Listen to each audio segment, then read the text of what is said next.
Hello and welcome to today's interview where I'm going to be interviewing Inside of Mind. Go ahead and say hello and give us an introduction of yourself as well. Hi, I'm Jamie from Inside of Mind. Obviously, I make YouTube videos talking about all those weird videos that you come across on the internet that make no sense. I tend to make videos covering them. Sometimes I try to make sense of them. Sometimes I just make them because I want to advertise those weird videos. I'm like, hey, this is a weird video. I think you should check it out because it's really weird. I can't really explain much of it, and that's pretty much my channel in a nutshell. Right, so Jamie, when did you start YouTube? I've started like, like right from the very beginning when before this channel. I guess just like in general, when did you start making YouTube videos? It doesn't have to be for this channel, it could be like for another channel if you had any before this one. Yeah, I think I started when I actually started making YouTube was back in 2013, I think it was. I think it was like what everyone else usually does, where they start with gaming videos. I started with the old let's plays, but I started with a friend. But me and him had a bit of a falling out, and it eventually ended up spurring onto this channel with the Inside Mind, where I slightly changed my content on the other channel as well. But yeah. It started out as a gaming channel somewhere in 2013 after one of my friends introduced me to PewDiePie and a couple of other YouTubers that he used to watch. And that just kind of got me into the whole YouTubing area because I did performing arts at college and I loved either acting or just writing stories and scripts. And so this was kind of a pretty interesting place to actually go down, an interesting route because obviously it's quite hard to get into like the whole performing arts industry in like Hollywood and areas, and so YouTube seemed like a really good place to experiment with like all these other things that I'm completely not very capable of doing good things in, like editing. I've certainly come a long way with that, and obviously acting and script writing. It's a really good way to practice, and so yeah, that's kind of how I started. Yeah, you and me have similar origins. I did Let's Plays as well. I think everyone did at some point. I think every single person, when someone's either asked a question, or how did you start YouTube, and everyone goes something like, oh, I did Minecraft Let's Plays or something like that. That's usually how it all starts. Yeah, that's exactly what I did. Minecraft Let's Plays on my own, though. I didn't do it with a friend. On my own. Oh, didn't you do it with a friend? I was never. I was never actually, surprisingly, even though I did more of acting stuff, I was never confident enough to actually be. I never felt like I was expressive. I was good. I had enough energy to like make an entertaining let's play video on my own. I felt like I needed to have someone there so I could communicate with them, and that's kind of how I thought. And it did turn out better than it would have done. I did a few on my own just to see how it worked, and it didn't do so well. I kept forgetting to talk, and I was like. Kept getting sucked into the game, and I was like, oh god, this is so bad. So yeah, that's kind of why I tried to get a friend in there if I was ever gonna do a let's play, and yeah, it wasn't good. Yeah, I guess you kind of try to go for like a Game Grumps style thing. Yeah, something like that. I always found that groups were the best. Even when I watch Let's Plays, I've always found that group Let's Plays are always so much more entertaining than a singular Let's Player. Because obviously when you're on your own, you are relying too much on yourself to be this really energetic person, and you're not really yourself because you're kind of aware that there's a camera there and you have to entertain while also obviously playing the game yourself. But when you're with friends, you can literally just mess about, and what you're usually seeing is literally the person who they are when they play games. So yeah, I find it a little bit more genuine and more entertaining, group kind of Let's Plays. Right. Sorry, I was just taking a sip of water there. Oh, don't worry, it's fine. I've got coffee. Oh, okay. No, I drink coffee, but with some milk. Can't drink that black coffee. I've tried to use less and less milk because I just kind of need the caffeine because I tend to stay up a little bit longer than I'm supposed to. So I've kind of been drinking coffee all day just to keep myself awake. I've done it a few times when I'm needing to Skype people a bit. I mean, to be fair, it's quite early for me right now. It's probably late for a lot of people. Like it's 9 o'clock, I think. Yeah, 9 p.m. I think I've been awake since about 3 in the morning. So it's been Yeah, so I've had to. I tend to go for the strong coffee to keep me awake all through the day. It's a lot of fun. Absolutely. Yeah. I mean, it's 4 p.m. where I'm at. Yeah, where about what time is that? Is it Mountain Standard Time or is it that Eastern? Eastern. Eastern, that's it. Yeah, I know there's like a few different time zones in America, isn't it? Yeah, yeah, it's all over the place. It's really hard to keep track of. Yeah. I have multiple friends in America. There's like some I think in Florida, and then there's others in like the other side, and I keep forgetting which time zone's which. So when I'm actually like picking a time to call them, I keep forgetting which one's which. So I get all the times wrong, and I'm like, oh my goodness. Where you get to the UK and it's just like one timeline. I mean, to be fair, it's like a tiny little country on like a little speck on the map. So I guess it makes sense for it to only have one timeline, time zone, not timeline. Yeah, I live in Florida actually. Oh right, cool. Is it fun there? Orlando's neat, but besides that, I mean, Tampa's good too, but I can't think of any like other extraordinary place here in Florida. Yeah, I've been to Orlando a couple of times. To the obviously the Disney World and the Universal Studios. Universal. That's the one. Yeah, that's the only place I've been to in America. I was wanting to go to VidCon because that was obviously that's supposed to be good, but I couldn't get anyone to come around long enough, you know, because like if I was gonna travel there, that's like other side of the world for me. So if I was gonna go, I would need someone to be there for at least like a week or so, or maybe even 2 weeks if I could. But I couldn't really get anyone to actually go that would be able to get time off work for that length of time. So I was like, oh, so I'll probably try and plan for next year. But yeah, this year seems to be off limits for me right now. Yeah, I'd like to go to VidCon at some point, but my mom says I'm still too much of a young lad to go to VidCon. I think you should go anyway. Yeah. I'm a bad influence. Ignore me. Yeah, absolutely. I mean, you're a naughty boy. You stay up past your bedtime. I know, right? It's God, staying up for like a whole 24 hours, drinking coffee that doesn't have any milk in. Oof. Bastard, how could you do that to yourself? I know. I'm just an awful person. I just like to torture myself. Yeah, this is no longer an interview with Inside of Mine. It's now Inside of Mine exposed. Yeah. That's the only reason you brought me on here. You knew what was going on, and so you decided to try to catch me in the act. Oh yeah, absolutely. I like played it off as an interview, but it's an exposed video. Played it cool.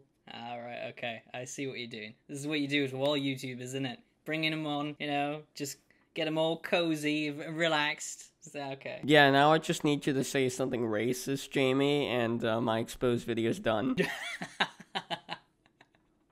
See, thing is, I actually can't say anything as a joke because I feel that I will get arrested for hate speech around here. I don't know if you've heard of the guy who got arrested for frigging the Nazi pug thing. I don't really want to say anything as a joke because I could actually get arrested for hate speech. It's not very good over here. I mean, I live in the USA, the land of the free. You know? Alright. Yo, that place. We can say whatever we'd like around these parts. Oh, you lucky person. I might just travel there just so I could say a bunch of things.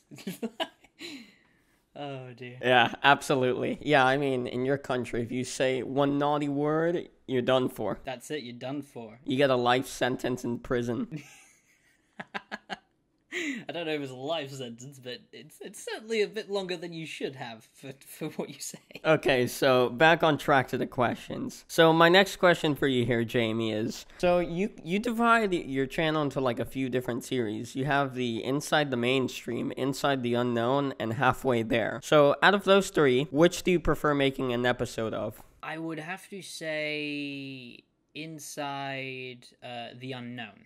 That's usually my favorite one to do. That kind of covers more of the its title is self-explanatory. It explores more of the unknown stuff on the internet. I think I use kind of Inside the Mainstream as a way to kind of promote my channel because I talk about obviously like the trending topics, you know, like Poppy or whatever else I've talked about. I can't remember now off the top of my head. I should probably keep my channel next to me so I could actually say where it is. But the unknown part is much more interesting to me, because that's the part that I like to explore, because it's got a lot of like web series that are unknown and just kind of they usually, a lot of them are under 50,000 subscribers and stuff. So for one thing, I think I help out a little bit. I give these channels a bit of a boost, probably give them like an extra 200 subs or something like that, and there's a couple of people watching them and become dedicated. And I also love theorizing about these things, because not many people have touched upon them. So it's almost more exciting. Whereas when you're talking about stuff in the mainstream, which is the other series that I have, that pretty much everything has already been talked about. So it's hard to find anything new to talk about in those areas.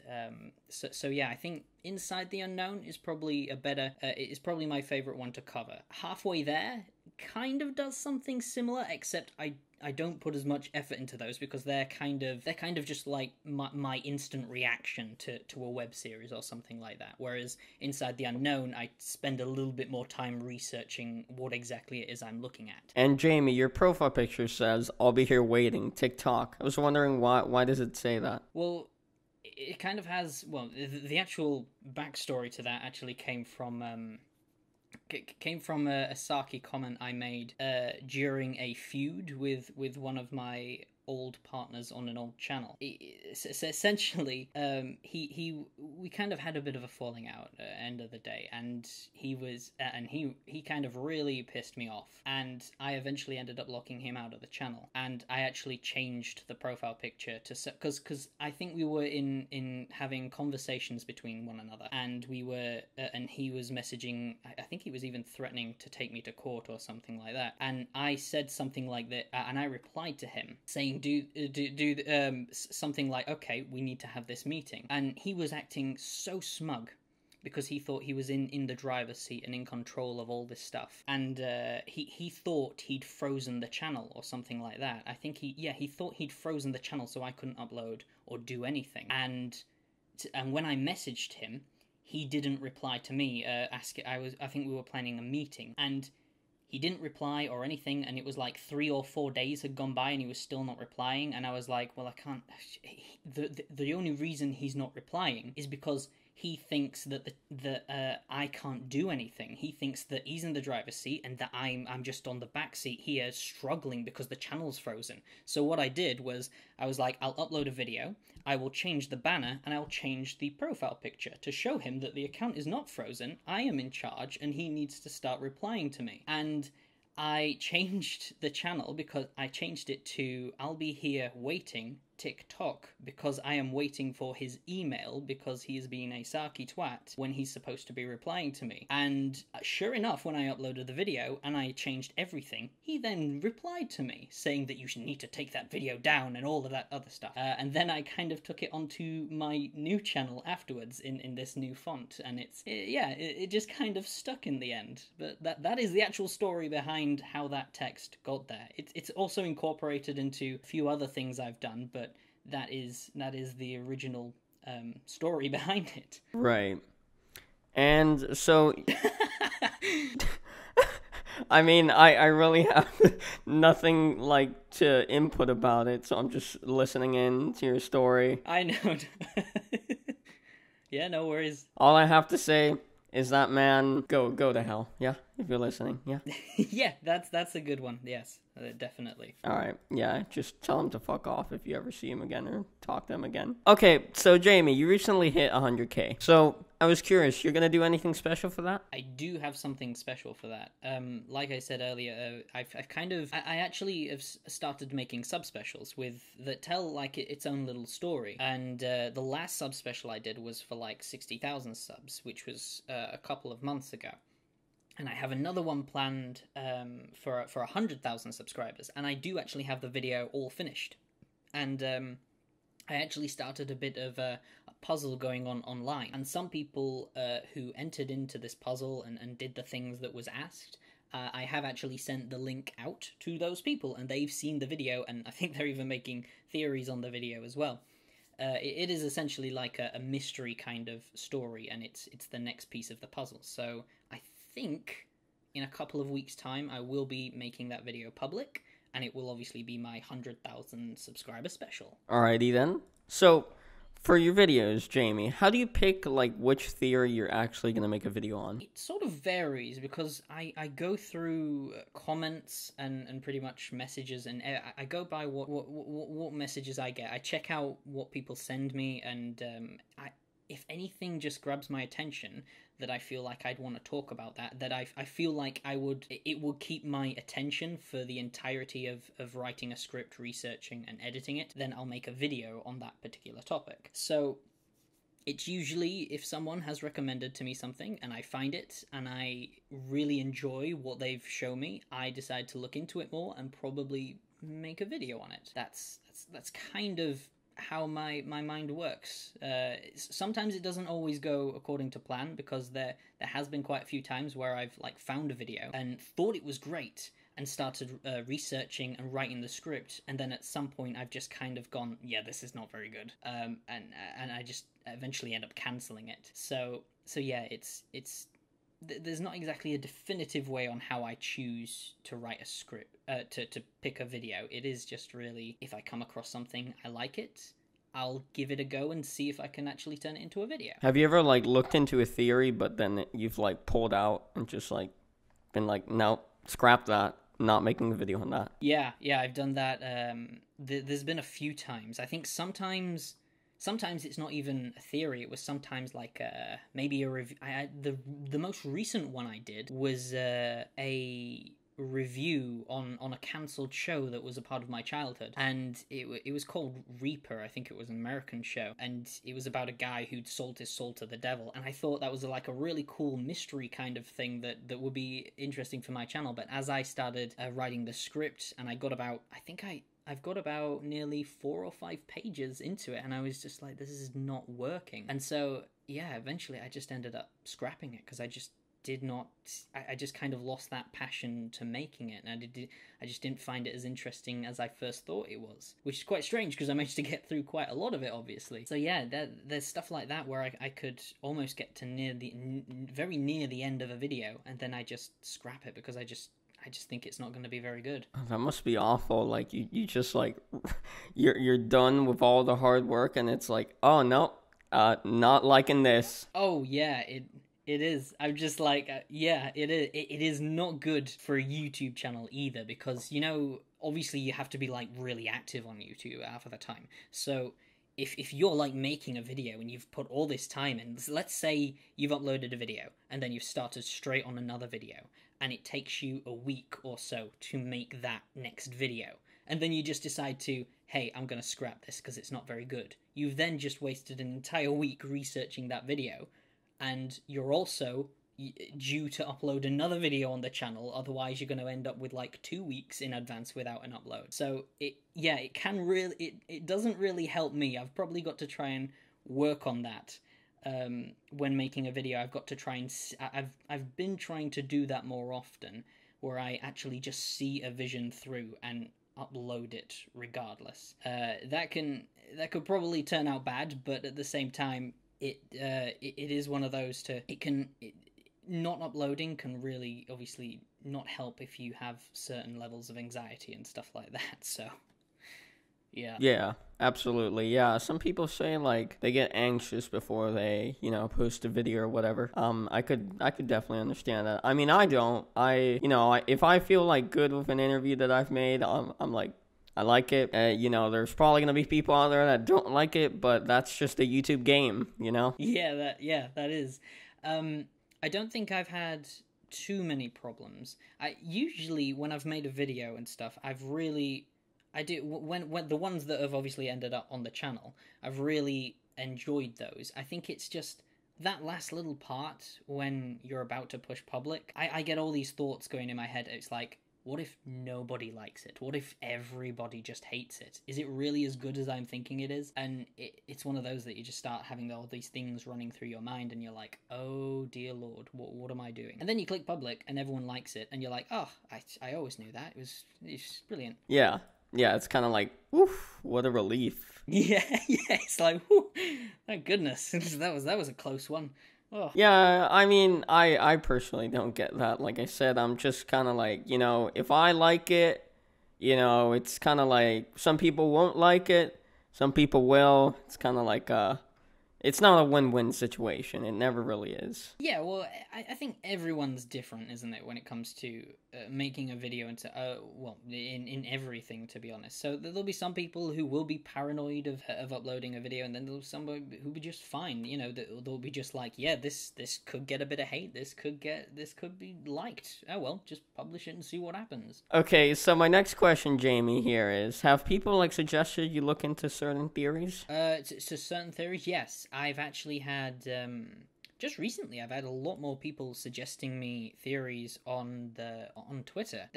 Someone has actually suggested me something that I may actually turn into a theory. I think it's some kind of game that's planning to come out. I can't remember the name off the top of my head. Is it Pets Cop? Is it? I will just check my Twitter actually, because that might. I'll see if I can get it loading up. I don't think I found the actual thing. Oh, is it We Happy Few? I think that was what someone suggested to me. It looked interesting. Oh yeah, yeah, I know that game. Someone suggested me to that. It looks like a good game. It looks interesting. So I'm not sure if that is going to be a theory that I'd end up making, but I just like the design of it and stuff like that. Usually that grabs my attention. Usually makes me want to make a video on it. Looks like a weird ass game to me. Yeah, exactly. Seems like it'd be perfect for a video. So Jamie, how long would you say in total it takes you to research a theory? And to research a theory, I guess it depends on what kind of theory I'm doing, but it can take me if I'm like non-stop researching, literally, you know, obviously sleeping involved and eating in the side. It could probably take me like probably a week's worth of not doing anything else when it comes to research of like the bigger videos, the stuff that are like the I think the videos that I have are like that are 20 minutes long and 25 minutes long. Stuff like the poppy theory that I did that's the most popular. That probably took a bit longer. Probably took about 2 weeks or something. But that one, the problem is a lot of the stuff when you're researching for a theory is that you may have like an idea of what's going on, and then you're writing it up, and then you find just like an extra piece of evidence that changes everything. So you have to start researching all this other stuff to try and see what exactly is going on, because this tiny piece of information has just thrown a spanner in your week's worth of research. So you need to kind of find a way, well, not exactly find a way around it, but see if it fits into the theory you have, or actually start a completely different theory. So yeah, I think about a week or 2 weeks can take. Sometimes a bit longer. So I saw you did a collab with Nitpicks a while back. I was wondering if you'd ever do a collab like that again. I probably would. Yeah. I think it's looking more possible. I think a couple of months ago I didn't know any bigger YouTubers. I kind of was just on my own, just like watching from the outside of everyone else. But just recently I've started discovering a few more people, or they've discovered me, and we've kind of started talking a bit more. So it seems like it might be possible that I might end up with more collabs in that area, which I think would be cool, because collabing with Nitpicks was cool. I was writing a script to kind of like a response video to obviously the BBC, because they like blocked one of my videos, and it was near Christmas as well. So I think that's what pissed me off more than anything else, that they literally waited till Christmas before they decided to block it, which is obviously like the biggest time when you can get income and stuff. So, and then Nitpicks heard about it. It was like, oh, can I join in? We'd love to do something like that, because our Doctor Who video has been blocked. So I was like, oh yeah, that's fine. The more people that are aware of it, that'd be great. And so yeah, I was introduced to, I don't know if you've known the YouTuber Harry's Moving Castle. I was introduced to him through Nitpicks as well, because, well, I'd seen one of his videos before, but I didn't know who it was. And, he's introduced me to a few newer YouTubers that I've been keeping an eye on. I'm actually not familiar with that man. Harry's Moving Castle? Oh, you should check him out. Harry's Moving Castle. He's actually he's another one similar to Nitpicks that does, but he obviously does it in his own way, and he does kind of his I think his most popular show is the Did It Suck, which is basically where he reviews different shows and asks whether or not it sucked. I think he's done stuff like on Harry Potter, Doctor Who, and his recent ones, Black Mirror, he does analyses on those, and they've been doing really well as well. That's a really good channel if you like kind of the movie reviews and movie analysis stuff with like nitpicks. Definitely one. He's also British as well, so you won't notice the difference. It's like watching nitpicks or Inside of Mind. They all sound the same. Yeah, all of you Brits, like, identical voices. Identical voices, just can't tell the difference. It's like watching just one channel. It's just like interlinked. That's a theory for another day. Absolutely. Like, I watch Pyrocynical and I'm like, is this Jamie? Yeah, it's like, sounds the same. It's just the same guy on all the British YouTube channels. That's it. There's no one else. It's just one guy in the UK just running around hosting all these YouTube channels. Yeah, I don't know how they can keep up, honestly. Like, that's amazing. They must be getting, like, so much money. Dear God. Oh, he would be. He's making all so much. I mean, I am, obviously, because I am that person. Yeah, just makes so much on it. Yeah. It's incredible. I guess now we can move on to the Twitter questions that we got here. So we got 11 in total. I'm going to read you just, like, a few of them, because some of them are similar. So first one we got here that I like is from Jake Central YT. And he's asking, who are your YouTube inspirations? I think a lot... The main one that inspired me to obviously become a YouTuber in general, and then I've kind of still looked up to him, is PewDiePie. He is... I really do think he's just a down-to-earth guy, and I was kind of at the right age for when he made his Let's Plays, so I did enjoy those Let's Plays, and then I think at one point I got a little bored of him, and I kind of left him for a bit, but then I came back a few years later and saw that he'd switched up his content, and I kind of applaud him for that, because now he's reached the height of the height, and he's just literally doing whatever he wants to do. And so, yeah, I think he always stays as my biggest inspiration for stuff on YouTube, because I think he, out of all YouTubers deserve that #1 spot, just for the fact that he definitely is a down-to-earth guy, and the fact that he is just doing whatever he wants nowadays the top. Anyone else will probably continue to do what they're doing until their channel eventually dies, but PewDiePie is just like, I was unhappy with Let's Plays, so I'm gonna make some different things. I'm gonna make some memes, I'm gonna rip off Lawai, so it's fabulous. Next question here, Jamie, is from Kaysen_Hardy, and he's asking, what is the hardest theory you have researched for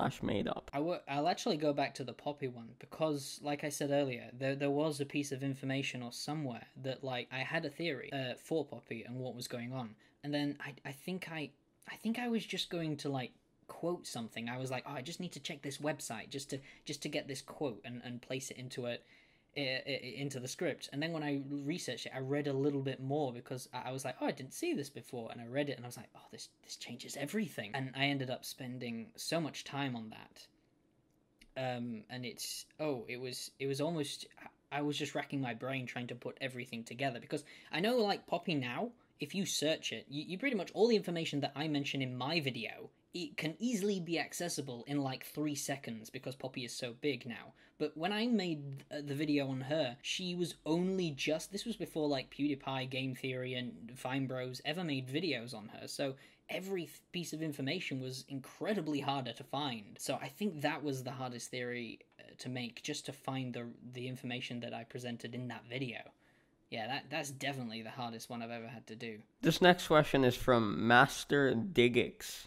He's asking, how many pages are your written / typed scripts before and after revision? The really long ones can sometimes be 5 to 6 pages and then over. And then, like, the small scripts, like I just uploaded a video not too long ago. That was like a How to Basic video. That was 6 minutes long, but it was about 2 or 3 pages, I think. Yeah, didn't you just uploaded, like, an hour ago or so? Yeah, it is. It's like an early April Fool's for the How to... I don't know if you saw the face reveal, I assume, for How to Basic. Oh yeah, of course. Yeah, obviously. Like, great YouTube collab. There was like a code that was featured at the end of the video that translated to something like watch $V. So it was hinting that there was some kind of unlisted YouTube video somewhere on the internet featuring the real face of How to Basic. And I think I saw this. I think think someone actually asked about this question.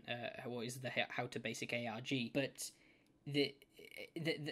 I think I made a video on this. Basically, it's a troll video. It's an early April Fool's video. I didn't want to upload it on April Fool's because I thought if I upload it on April Fool's, people are going to figure out straight away that it's an April Fool's. I mean, I've uploaded it now and people still are very aware that it's an April Fool's before the video's even over, but I think even more people would have probably figured out that it were an April Fool's if I'd have uploaded it on April Fool's. And it essentially just takes you to...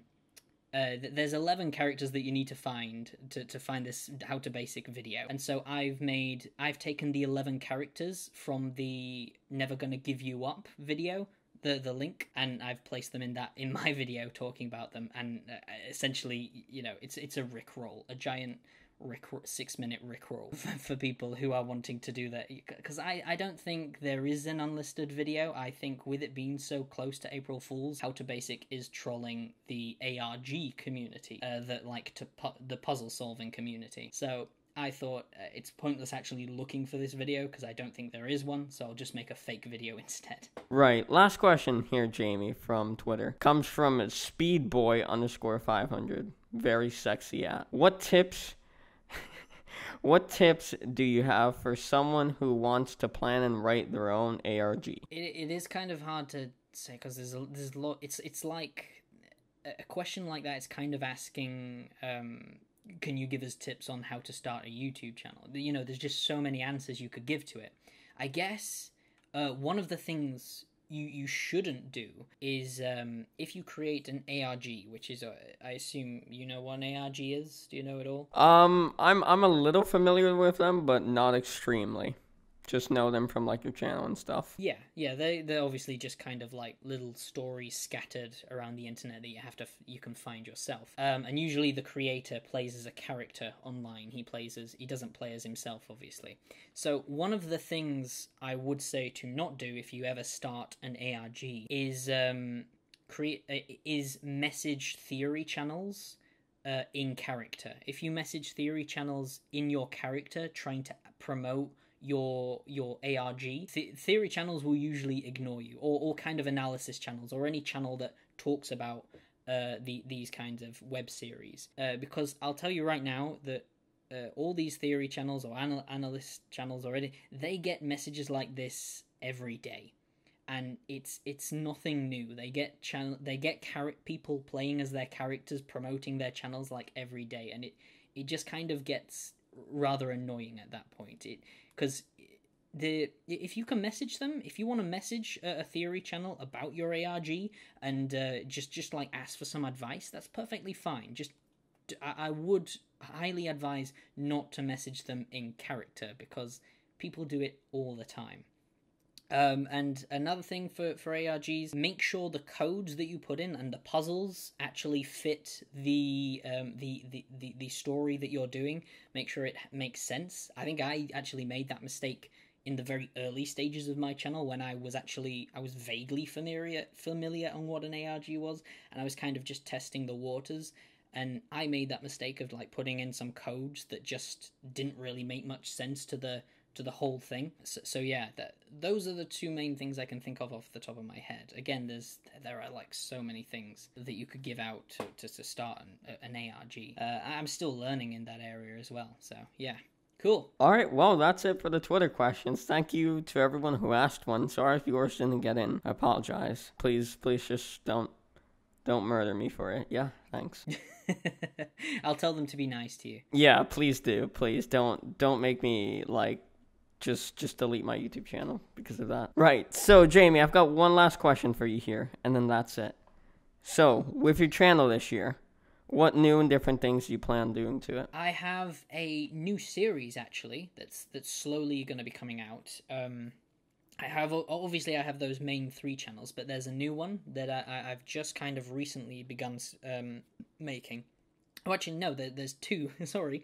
There's 2. There's one I'm making with my friend the Looney Turtle, who has his own channel as well, which is called The Rise and Fall, and we're going to be going through multiple different TV shows or games or basically popular things, and talk about their rise and how they fell, what led to their cancellation, what led to their downfall. I've already done one video on it, which is the rise and fall of Slenderman, and the Looney Turtle has uploaded his, which is the rise and fall of Foster's Home for Imaginary Friends, and we're going to have a couple more in future, which is, it's going to be like a little series with a couple of extra Easter eggs in there for people who are wanting to know more about the subspecials. And then I have one other series that I'm starting called the Universe series. I don't know if you've seen my Cloverfield videos, but they are called the Cloverfield Universe, 10 Cloverfield Lanes Universe, and the Cloverfield Paradoxes Universe. Well, I'm starting to branch out a bit more on different movie universes and talking about the things that people were unaware of, the things that happened on the internet. And the latest one I'm going to be talking about is The Dark Knight. The Dark Knight actually had an ARG that took place a year before the entire movie came out, and it's one of the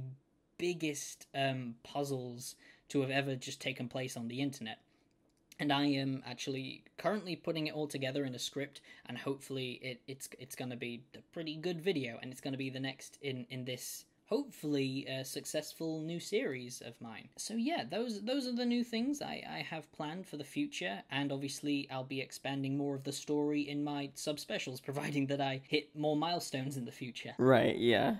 Just your channel just dies off. Rest in peace inside of mine. Yeah, it just dies off tomorrow. I'm just like, oh, I knew I shouldn't have uploaded that How to Basic video. Just 109k subs gone. They just all unsub. It's like, it's rich. It's 2018. Why are you rickrolling us? This is not good. Absolutely, absolutely, Jamie. So thank you for coming on, man. I appreciate it. No problem. I really enjoyed it. It was fun. Excellent, excellent. So yeah, that's it, everyone. Thank you for watching the interview. If you have enjoyed it, you can go ahead and spam that like button, consider subscribing, share the interview with your family and friends, and leave a comment down below. Otherwise, I'll see you next one.